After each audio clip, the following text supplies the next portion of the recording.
আলহামদুলিল্লাহ রমাদানের তো আসিফ ভাই ভালোই কয়েকদিন চলে গেল এবং ইটস অলওয়েজ হার্টেনিং। আমার মনে হয় যে রমাদানের সবার মধ্যে যে একটা এক্সাইটমেন্ট, যারা মেবি বাকি বছরে হয়তো কিছুটা স্ট্রাগল করছেন তারাও আলহামদুলিল্লাহ রমাদানে কিন্তু মানে তাদের ইবাদতের লেভেল বললে তারা লেভেল আপ করতে পারছেন অনেকটাই। There is something in the air. এবং এর একটা আই থিঙ্ক যেই পার্টে আমরা আসলেই ফিল করি রমাদানকে, এটা হচ্ছে সালাহ নিঃসন্দেহে। ট্রু, আলহামদুলিল্লাহ। বাট তুমি বলছো যে ওই রমাদানে তো বেশ কয়েকদিন রোজা হয়ে গেল, আমি অ্যাডমিট করতে হবে যে গরমে আবার একটু কষ্টও হয়, তবে আলহামদুলিল্লাহ আলটিমেটলি একটা অ্যাচিভমেন্ট মনে হয় আর কি। বাট ট্রু আলহামদুলিল্লাহ যে আমরা একটা অলমোস্ট একটা কালেকটিভ ভাইব পাচ্ছি, সব পুরো কমিউনিটি একসাথে একটা কাজ করছে, এটা একটা খুব ভালো দিক। তবে তুমি যেটা বলছো যে সালাত, আসলেই নামাজ একটা খুব ইম্পর্টেন্ট অ্যাসপেক্ট যেটা আমরা রমাদানে জোরে সোরে শুরু করতে পারি এবং অনেক সময় আমরা অবহেলা করে ফেলি। দেখা যাচ্ছে যে রমজান মাসে আসলে আমরা সবাই একদম রোজা রাখার জন্য খুব উদ্গ্রীব থাকি, সবাই 30 রাখছেন, এটা ইনফ্যাক্ট অনেকটা একে অপরকে বলে বেড়ানোর জিনিসও হয়ে যায়, উইচ ইজ গুড আলহামদুলিল্লাহ যে আমরা একে অপরের সাথে কম্পিট করছি যে তুমি কি আজকে রোজা রেখেছো, সবগুলো রাখতে পেরেছো কি না, এটা ফেস্টিভ মুড চলে আসে, উইচ ইজ গুড।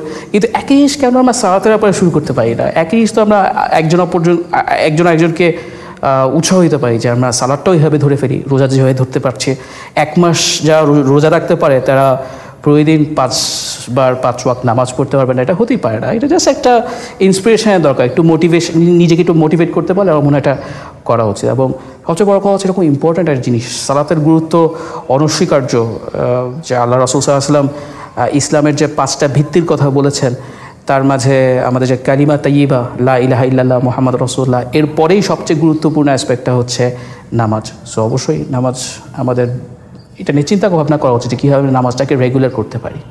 এবং এইখানে একটা ইস্যু অনেক সময় হয়ে যায় যে যারা আসলে সালাত পড়ছেন না বা পড়াটাকে কিছু স্ট্রাগল করছেন, তাদের মধ্যে অনেক সময় যেটা হয় সালাতের সাথে তেমন কোনো মিনিংফুল সম্পর্ক না থাকা।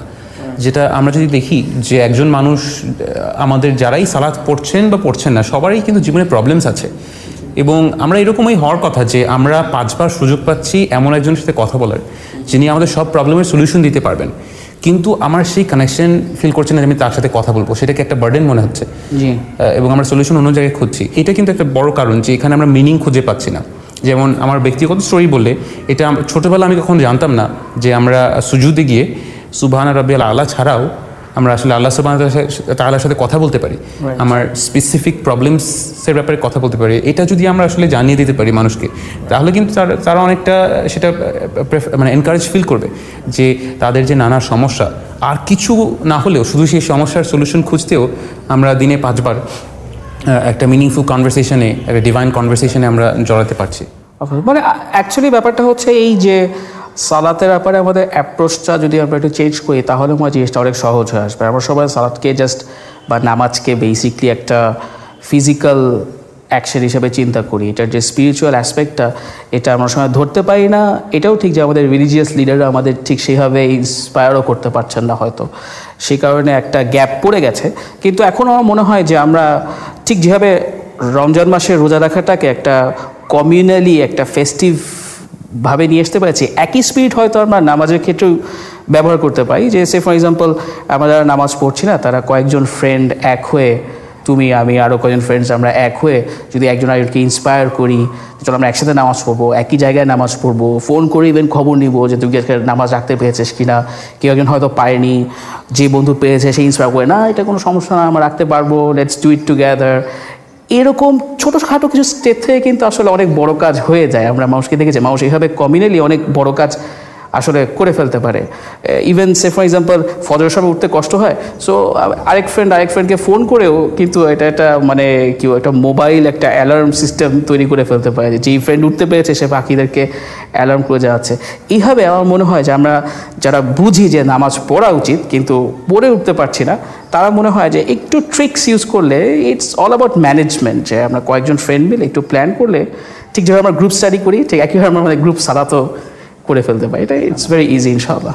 এবং ম্যানেজমেন্টের কথা বলাতে মনে পড়লো যে সালাত আসলে কিন্তু it's a huge productivity booster, কারণ ফজরের পরের সময়টা পার্টিকুলারলি অনেক বেশি প্রোডাক্টিভ।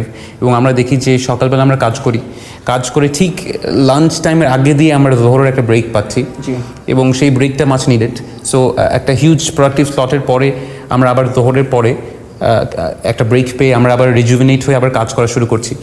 এবং আমরা এভাবে তো অনেক স্টাডিজও এসছে যে আমরা আসলে সালাত আমাদের লাইফে ইনকর্পোরেট করলে স্পিরিচুয়াল বেনিফিট তো আছে, বাট ইভেন ওয়ার্ল্ডলি সাইডেও আমরা অনেক বেনিফিট দেখতে পারবো।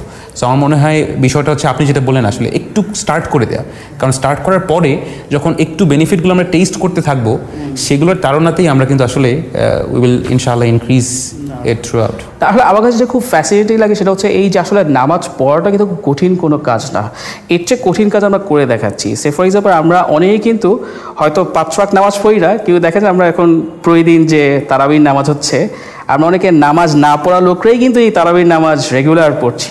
সো এবং তারাবির নামাজ অবভিয়াসলি ইজ মোর ডিফিকাল্ট দেন 5 ওয়াক্ত সালাত। এত লম্বা সময় ধরে নামাজ আমরা পড়তে পারছি, so we can do it, তাই না? তো আমাদের জাস্ট নিজেদেরকে একটু বোঝানো।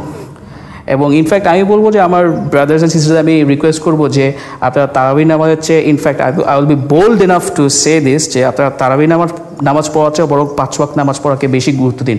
আমি তারাবির নামাজ বাদ দিতে বলছি না, অবশ্যই আপনি তারাবির নামাজ পড়বেন, কিন্তু সেটা 5 ওয়াক্ত নামাজ পড়ে এটাকে আগে ধরার চেষ্টা করুন। যদি এমন হয়ে থাকে, আমি এটাকে স্ট্রেস করবো যে এমন হয়ে থাকে যে 5 ওয়াক্ত নামাজ পড়ার পর আপনার তারাবি পড়ার এনার্জি হচ্ছে না, তাহলে তারাবি বাদ দিন, বাট স্টিল আপনি 5 ওয়াক্ত নামাজকে আগে ধোয়ার চেষ্টা করুন। না হলে আমরা আসলে ভুল করছি। যে অনেক সময় হয় না যে আমরা দেখা যায় যে আমাদের এডুকেশনে কিছু সাবজেক্ট থাকে যেগুলো অবলিগেটরি সাবজেক্টস, আর কিছু সাবজেক্ট থাকে যেগুলো ইলেকটিভ, না করলেও চলে। তো দেখা যায় যেটা না করলেও চলে সেখানে আমরা অনেক গুরুত্ব দিয়ে ফেলছি, কিন্তু যেটা অবশ্যই করতে হবে সেখানে গুরুত্ব দিচ্ছে না। এটা কিন্তু মানে টেকনিক্যালি রং, তাই না? সো 5 ওয়াক্ত নামাজটা আমাদেরকে অবশ্যই ধরতে হবে অ্যাজ এ মুসলিম। এইটুকু না করতে পারলে আমরা আল্লাহর কাছে কি জবাব? রমাদান